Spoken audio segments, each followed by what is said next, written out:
Hello दोस्तों, मेरा नाम है करण सिंह। स्वागत करता हूँ आप सभी का मेरे चैनल पर। पिछली वीडियो में हमने अमालगमेशन चैप्टर का एक सम सॉल्व किया था। वो सम हमने ओल्ड कंपनी के हिसाब से सॉल्व किया था। डेट इज उनमें हमने न्यू कंपनी के एंट्रीज बैलेंस शीट नहीं किए थे। आज भी हम सम सॉल्व करेंगे, सिर्फ ओल्ड कंपनी का करेंगे, बिकॉज अमालगमेशन चैप्टर में एक टाइप का हमें 2 से 3 सम मिनिमम सॉल्व करना है अगर हमें चैप्टर अच्छे से सीखना है। आज भी हम सिर्फ ओल्ड कंपनी का journal entries and ledger account pass करेंगे।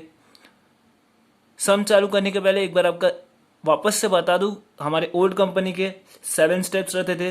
पहला स्टेप हमारा है transfer of balance sheet item at book value, मतलब हमें बैलेंस शीट खाली करना है। Transfer of all asset to realisation account at book value, जो हमारा स्टेप 1 है उसका हमें पार्ट 1 हमारा है कि सारे एसेट को हमें बुक वैल्यू पे रियलाइजेशन अकाउंट में ट्रांसफर करना है।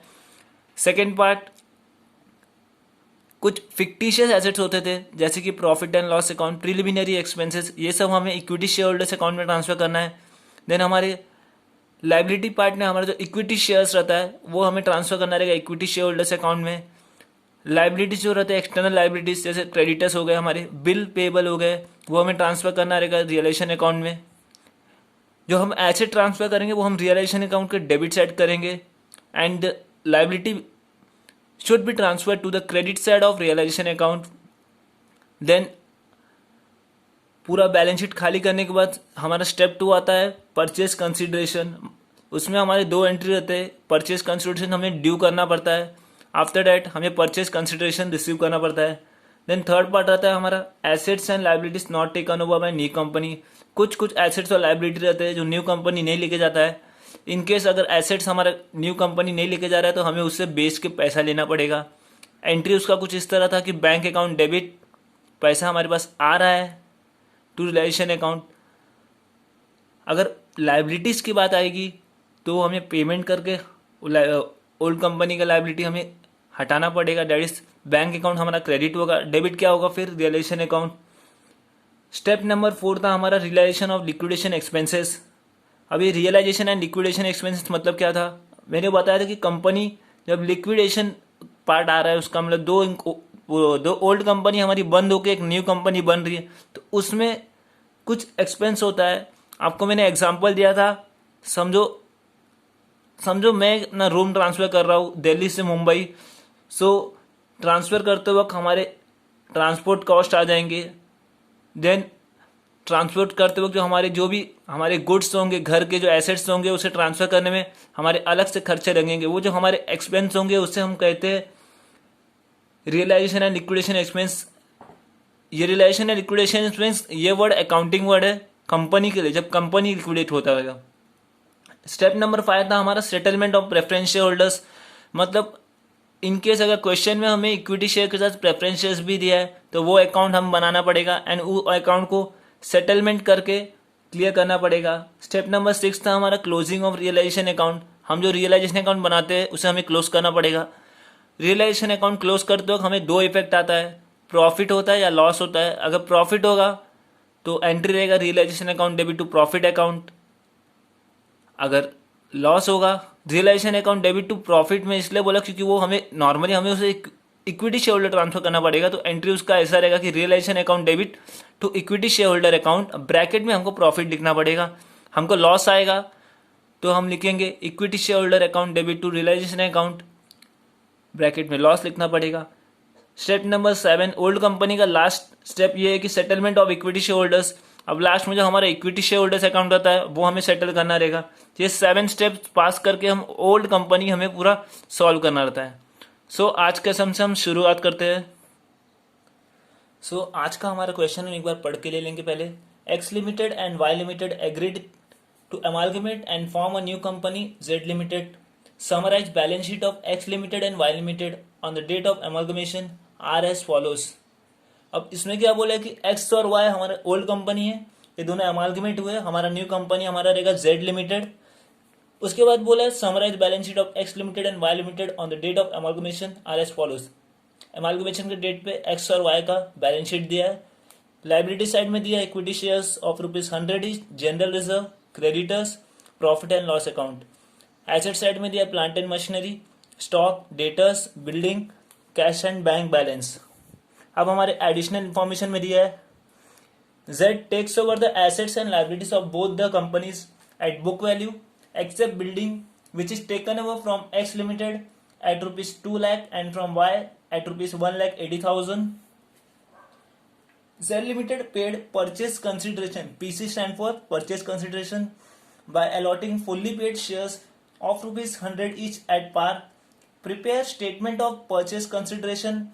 Give opening journal entries in the books of Z Limited. अब एडिशनल इंफॉर्मेशन में क्या क्या बोला है, जेड लिमिटेड ने एसेट्स और लाइबिलिटी टेक ओवर किया है, मतलब पूरा एसेट किया है, मतलब हमारे जो ओल्ड कंपनी का पार्ट 3 स्टेप नंबर 3 रहता है assets and liabilities not taken over, वो तो आएगा ही नहीं। उसके बाद क्या बोला कि जो हमारा एक बिल्डिंग है, हम बिल्डिंग की तरफ पहले लिख लेंगे, नहीं तो टिक मार देंगे, हमारा रहेगा ये एडजस्टमेंट पार्ट। क्या बोला इसमें,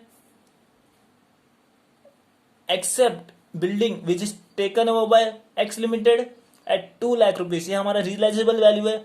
एक्स लिमिटेड का 2 लाख दिया है, वाई लिमिटेड का हमारा दिया है 1,80,000। उसके बाद हमको पीसी का मेथड बताया, कौन से मेथड से हमें पीसी डिस्चार्ज करना है।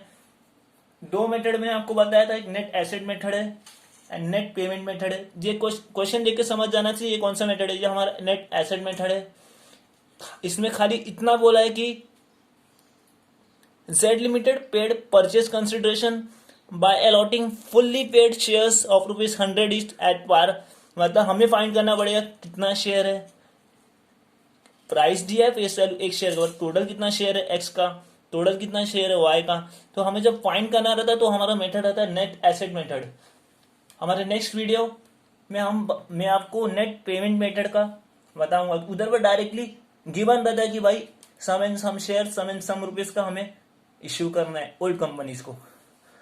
क्वेश्चन हमने पढ़ लिया, let move to answer part. अभी आंसर पार्ट में सबसे पहले, जैसे कि हमने पिछली वीडियो में भी सॉल्व किया था, स्टेटमेंट ऑफ परचेस कंसिडरेशन हमें बनाना है। जैसे कि हमारा पीसी हम नेट एसेट मेथड से सॉल्व करेंगे तो हमें स्टेटमेंट बनाना पड़ता है। उसमें सबसे पहला पार्ट हमारा ए पार्ट आता है, revise value of assets taken over. तो हम इधर लिख लेंगे A part,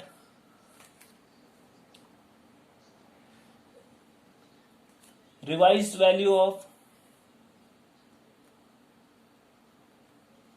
assets taken over.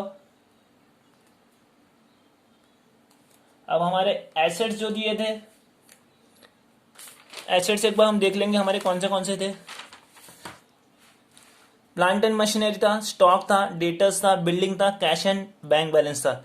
इसमें हमें बिल्डिंग के ऊपर एडजस्टमेंट दिया था कि भाई बिल्डिंग एक्स लिमिटेड 2 लाख पे एंड वाई लिमिटेड 1,80,000 पे, जेड लिमिटेड उसको टेक ओवर करेगा। मतलब उसमें हमें को तो नॉर्मली प्रॉफिट ही है, पर यहाँ पे हम जब रियलाइजेशन वैल्यू लिखेंगे सबका एज इट इज हम बुक वैल्यू पे लिखेंगे, एक्सेप्ट बिल्डिंग उसका हम वैल्यू 1,80,000 एंड 2 लाख लिखेंगे। सो हम सारे एसेट्स लिख लेते हैं।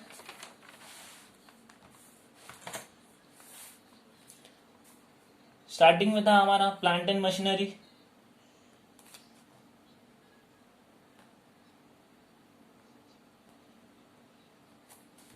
वैल्यू था हमारा सेम बुक वैल्यू पे लिखेंगे हम 60,000, 80,000, टोटल कर लेंगे दोनों का, हमारा आएगा वैल्यू 1,40,000। मूविंग ऑन, हमारा सेकंड था स्टॉक। स्टॉक ही हम as it is book value पे लिखेंगे 40,000, 40,000, 80,000। नेक्स्ट हमारा था डेटर 60,000, 60,000, 1,20,000। देन हमारा था बिल्डिंग, बिल्डिंग में हम हमारा रिवाइज वैल्यू था। क्वेश्चन में देखिए हमारा बिल्डिंग में क्या बोला था कि एक्स लिमिट जो हमारा न्यू कंपनी है वो लेगा बिल्डिंग, लेकिन एक्स हमारा 2 लाख पे एंड वाई हमारा 1,80,000 पे लेगा। तो हम यही वैल्यू लिखेंगे वहां पे, एक्स हमारा था 2 लाख, वाई था हमारा 1,80 था, राइट, हाँ सॉरी 1,80,000। टोटल कर लेंगे हमारा 3,80,000 आ जाएगा। देन हमारा था कैश एंड बैंक बैलेंस,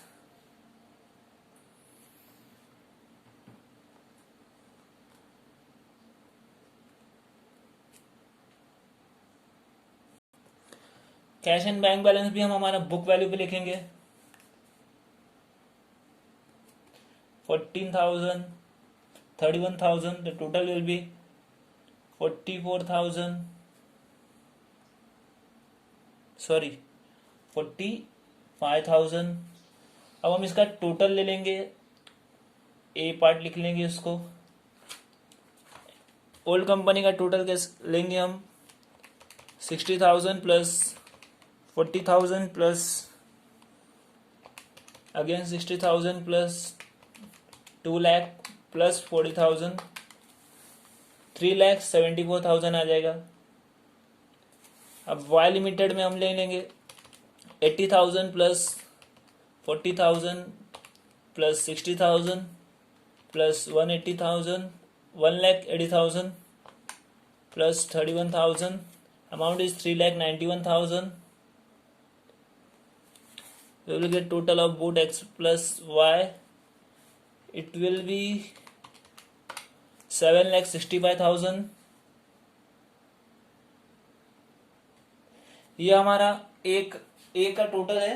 ए हमारा क्या था, device value of assets taken over. हमने एसेट्स का टोटल लिख लिया। हमारा पॉइंट बी हमारा क्या आएगा, revise value of liabilities taken over.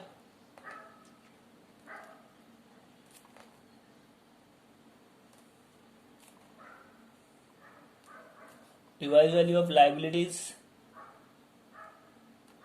Taken over. अब हमको लायबिलिटी तो एक ही दिया है भाई, क्रेडिटर्स दिया है हमको।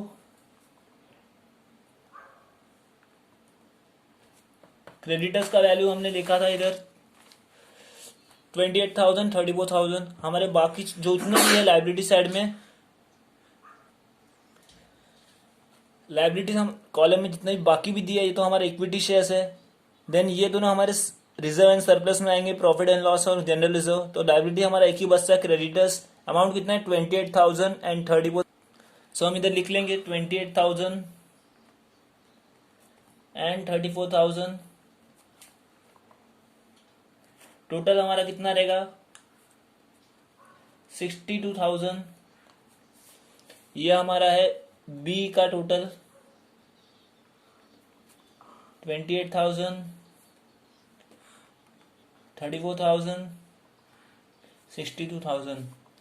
अब हमें पीसी निकालना है, PC stand for purchase consideration. अब वो कैसे निकलेगा, हमने बताया था ए माइनस बी करना पड़ेगा उसके लिए। A minus B that is 3,74,000 minus 28,000, 3,74,000 minus करेंगे 28,000, अमाउंट इज 3,46,000।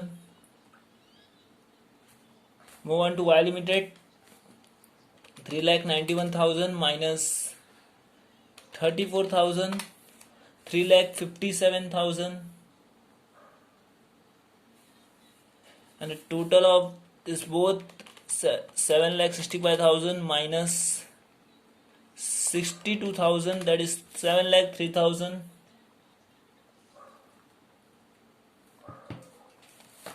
परचेस कंसिडरेशन का हमने स्टेटमेंट बना लिया है। अब हमें उसे डिस्चार्ज करना रहेगा। कल जैसे कि डिस्चार्ज बताया था, क्वेश्चन में हमको बताया कि डिस्चार्ज करना है तो हमें शेयर्स हमें अलॉट करना है। हमें दैट इज न्यू कंपनी को हमें अलॉट करना है, बिकॉज हम अभी एंट्री पास कर रहे हैं as per old company. Old company कौन सी है, एक्स और वाई है। हम एंट्री जितना भी आज आंसर लिख रहे हैं, प्रीवियस लेक्चर में किया था, हम एज पर ओल्ड कंपनी हम पास कर रहे हैं। सो ओल्ड कंपनी के हिसाब से हमारे पास आ रहा है इक्विटी शेयर्स। कौन दे रहा है, Z limited, who is a new company. So हम डिस्चार्ज करेंगे। क्वेश्चन एक बार आपको वापस से बता दो, क्या बोला था जेड लिमिटेड ने। Z limited paid purchase consideration by allotting fully paid shares of ₹100 each at par. यहां से लेके यहां तक का पॉइंट पढ़ो। जेड लिमिटेड ने बोला कि भाई परचेस कंसिडरेशन होगा, अलॉट करना है, फुल्ली पेड शेयर्स करना है, फेस वैल्यू ₹100 रहेगा at par. Par stand for face value, sorry equal to face value. अब हमको डिस्चार्ज करना है, डिस्चार्ज ऑफ परचेस कंसिडरेशन। पहले हम करेंगे एक्स लिमिटेड का, number of shares issued to X limited. लिख लेंगे number of share,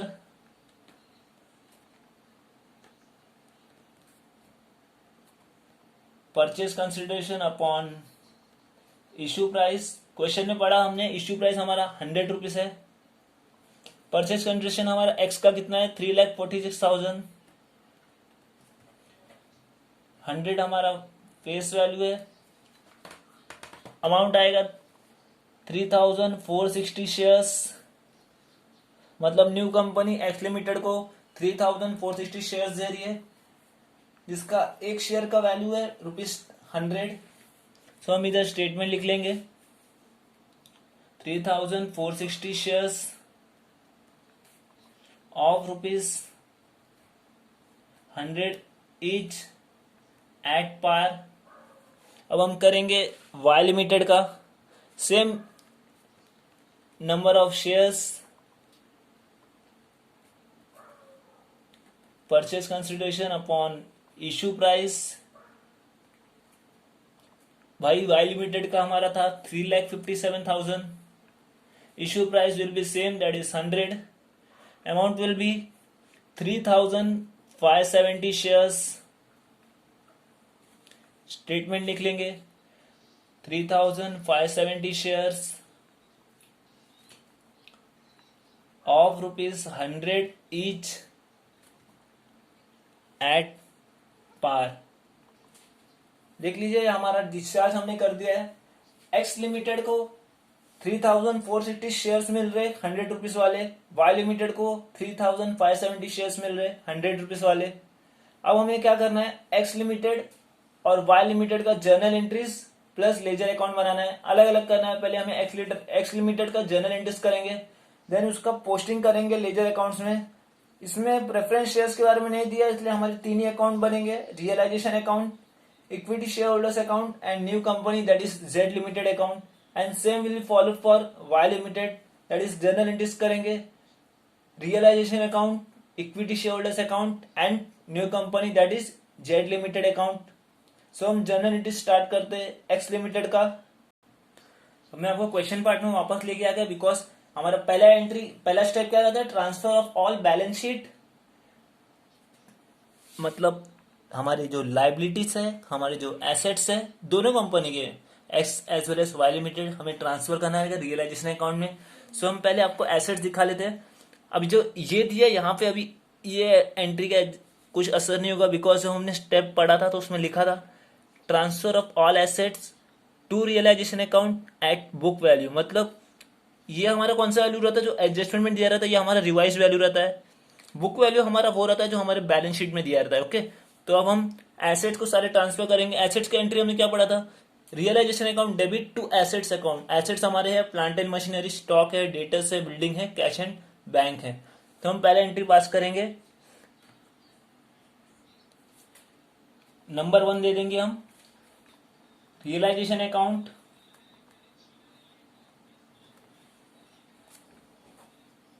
debit to plant and machinery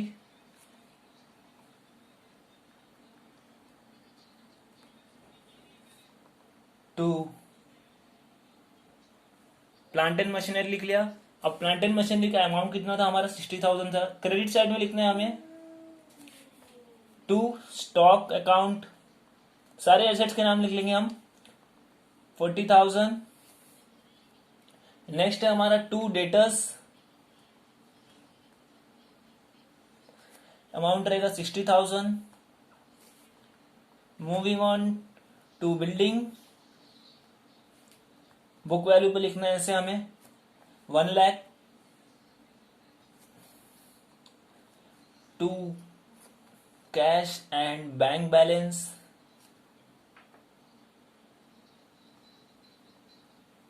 amount रहेगा हमारा 14,000। अब इस सब का टोटल कर लेंगे एंड डेबिट रियलाइजेशन में डाल देंगे। टोटल हमारा रहेगा 60,000 plus 40,000 plus 60,000 plus 1 lakh plus 14,000, that is 2,74,000। भाई सब कैलकुलेशन आपके सामने होते हैं, सो हमारे अमाउंट रॉन्ग नहीं हो सकते। Being asset transfer to realisation account,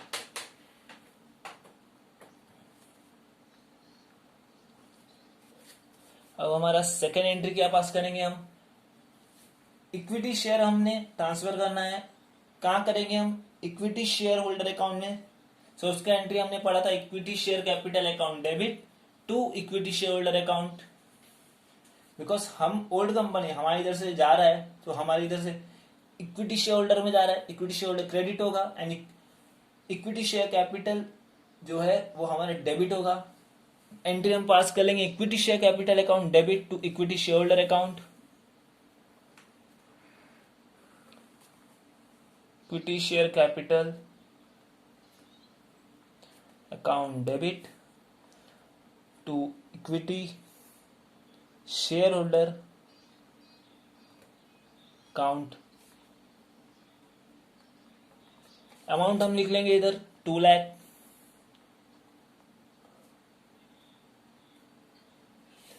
narration क्या देंगे भाई, इक्विटी शेयर ट्रांसफर हुआ है, लिख लेंगे इक्विटी शेयर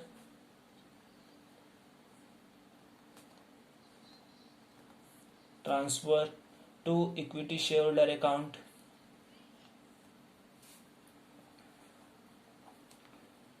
अब इक्विटी शेयर ट्रांसफर कर लिया, अब हम क्या ट्रांसफर करेंगे, हमारे लायबिलिटी साइड में रिजर्व एंड सरप्लस भी दिया था, तो हम रिजर्व एंड सरप्लस को पहले इक्विटी शेयर होल्डर में ट्रांसफर करेंगे, क्योंकि ये हमारे रिजर्व है कंपनी के, general reserve account debit 30,000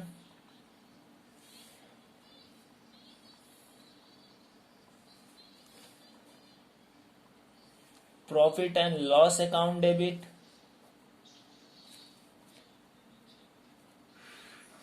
16,000, total कर लेंगे 46,000 आ जाएगा। To equity share holder account लिख लेंगे being reserves transferred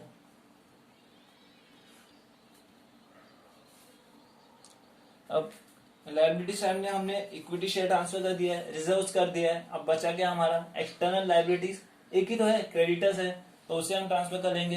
liability account debit to realisation बोलते हैं, लायबिलिटी क्या है हमारा, क्रेडिटर्स है, so creditors account debit to realisation account